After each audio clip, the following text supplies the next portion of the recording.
గణేశాయ నమః. శ్రీ సరస్వతి నమః. శ్రీ గురుభ్యో నమః. భక్తులారా, రామాయణంలో విశేషాలు చెప్పుకున్నాం. ఇందులో భాగంగా నిన్నటి వరకు బాలకాండని 6 భాగాలకి చెప్పుకున్నాం. 7వ భాగం ఈరోజు చెప్పుకుందాం. చెప్పుకునే ముందు సమర్థ గురు సాయినాథ్ మహారాజ్ కి జై. శ్రీ గణేశాయ నమః. సరస్వత్యై నమః. అంజనానందనం వీరం జానకీ శోకనాశనం కపీ సమక్షంతారాం వందే లంకాభయంకరం.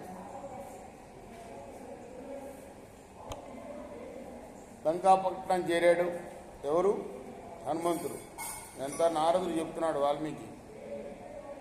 ఏ ప్రశ్నకు సమాధానంగా చెప్తున్నాడు. బోరుడు విశేషాలు చెప్పి ఇటువంటి లోకోత్తరుడైన పురుషుడు ఎవడన్నా ఉన్నాడా లోకంలో? ఉంటే రాముడైనవాడు ఉన్నాడయ్యా, ఆయనకి ఇలా జరిగింది అని చెప్తున్నాడు అన్నమాట. నిరంతరము రామధ్యానం చేస్తున్న సీతాదేవిని హనుమంతుడు చూశాడు. శ్రీరాముడు తనకిచ్చిన అంగుళీకాన్ని సీతాదేవికి గుర్తుగా చూపించాడు. ఎందుకంటే ఆమె తనను కూడా మళ్ళీ ఒక రాక్షసుడు అని అనుకుంటుంది కదా, మాయేమో రాక్షస మాయ అని. అందుకోసం గుర్తుగా తీసుకెళ్లిన అంగుళీకాన్ని ఇచ్చాడు.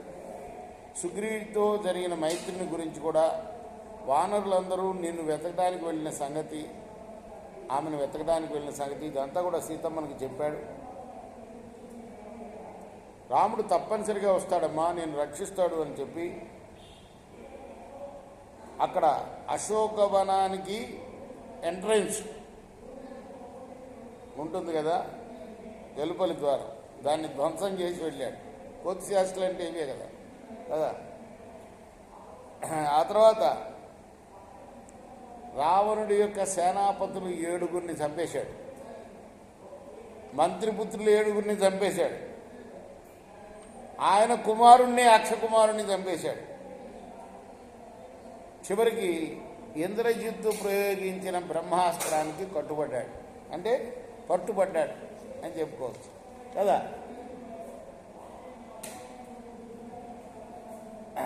ఆ తర్వాత అప్రయత్నంగానే ఆ బ్రహ్మాస్త్ర బంధం తొలగిపోవటం చూసి తనను ఈడ్చుకొని పోతున్నా కూడా రాక్షసులు రావణుణ్ణి చూడాలని సహించాడు.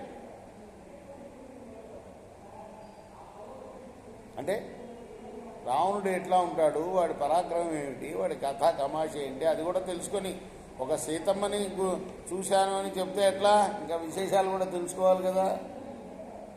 ఆ తర్వాత సీత ఉన్న ప్రదేశాన్ని విడిచి మిగతా లంకాపురిని అంతా తగలబెట్టాడు సార్. ఎందుకు? రావణాసురుడు తన తోకను కాల్చాడు కాబట్టి.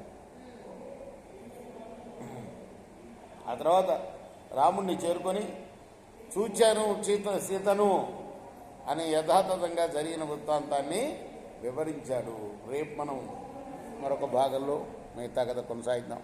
కృష్ణార్పణమస్తు. సాయి కృష్ణార్పణ.